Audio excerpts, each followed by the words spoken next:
안녕하세요 여러분. 2024 수능특강 현대시 오늘은 보리필이라는 작품을 같이 정리해 봅시다.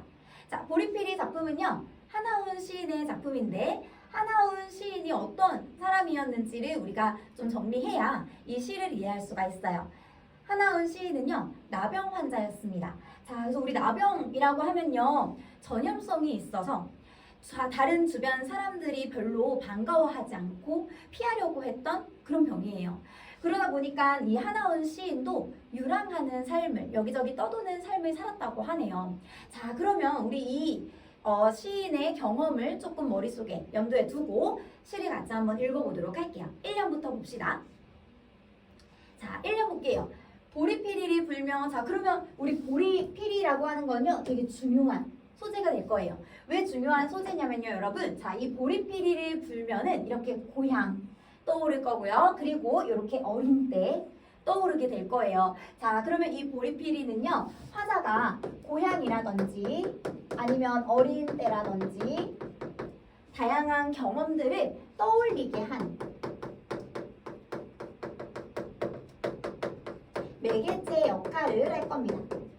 매개체 역할. 자, 그러면 이 보리피리를 불면서 봄 언덕 고향이 그리워. 자, 근데요 우리 여기요 한번 좀 정리를 하고 갈까요? 보리피리 불며라고 하는 부분이 1년 말고도 2년, 3년, 4년 계속해서 똑같은 부분이 반복이 될 거예요. 자, 그러면 우리 이 부분이요 지금 동일한 시행을 반복하는 부분입니다. 동일한 시행을 반복해요. 자, 그러면 이렇게 반복을 통해서 일단 첫 번째, 운율도 만들어낼 거고요. 그리고 두 번째, 이렇게 보리필이 불며라고 하면은 떠오르는 대상들이 여러 개 나올 거예요. 그래서 다양한 대상들을 떠오르게 할 겁니다.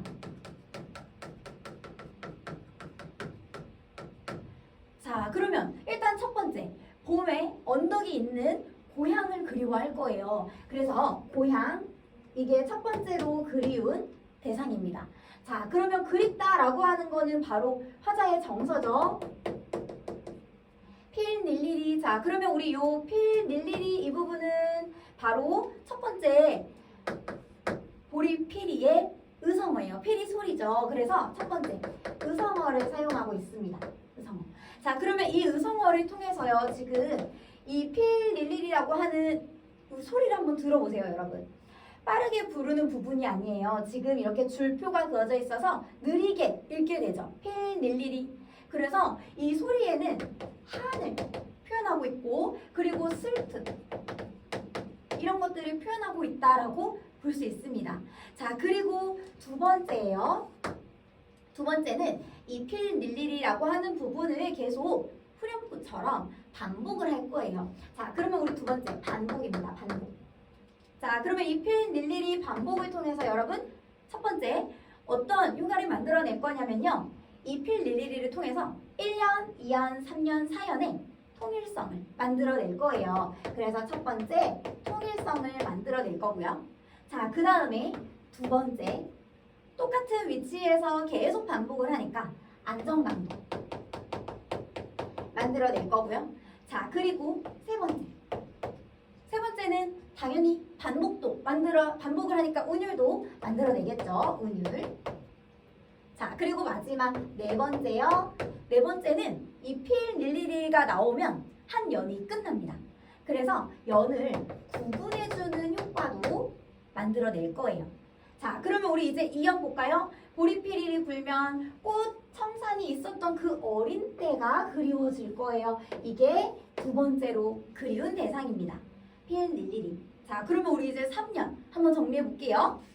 보리필이 불며 인환의 거리. 인환은 여러분 인간 세상 이런 뜻이에요.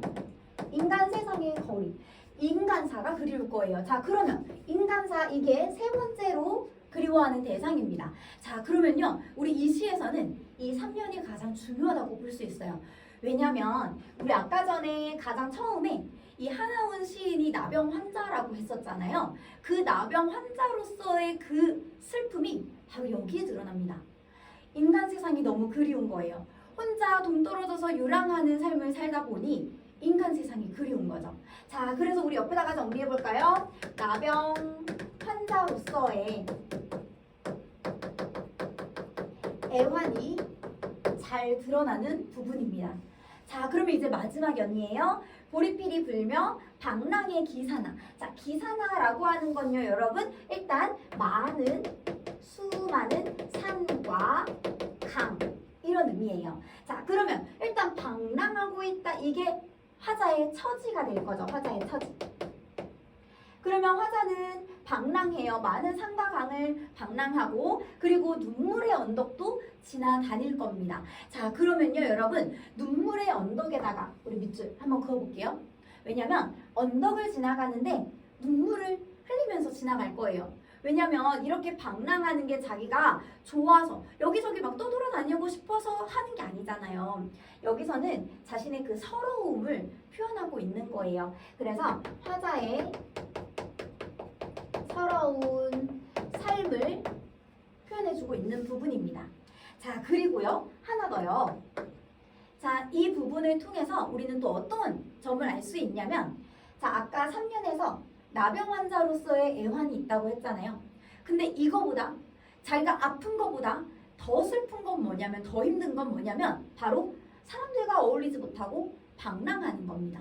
자, 그래서 우리 지금 여기에서는 어떤 점이 또 드러났냐면요, 더 큰 비애로서,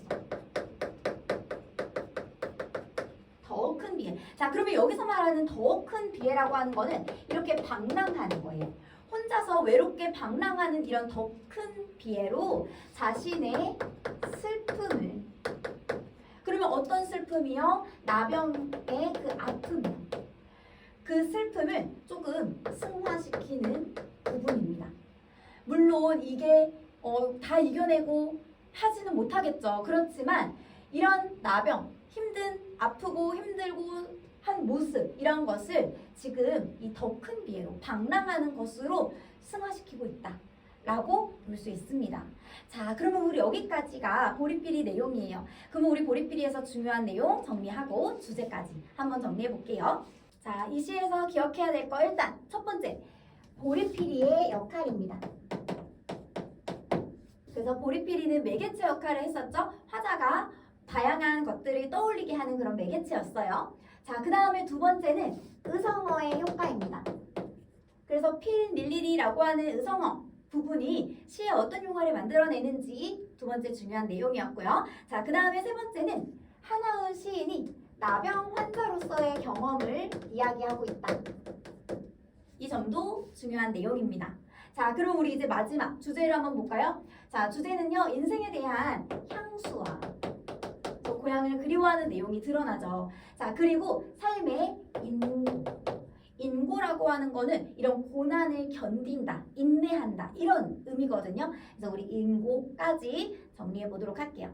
자, 그러면 우리 여기까지 보리필이 내용 정리해 보았습니다. 우리 다음 시에서 또 보도록 할게요. 안녕.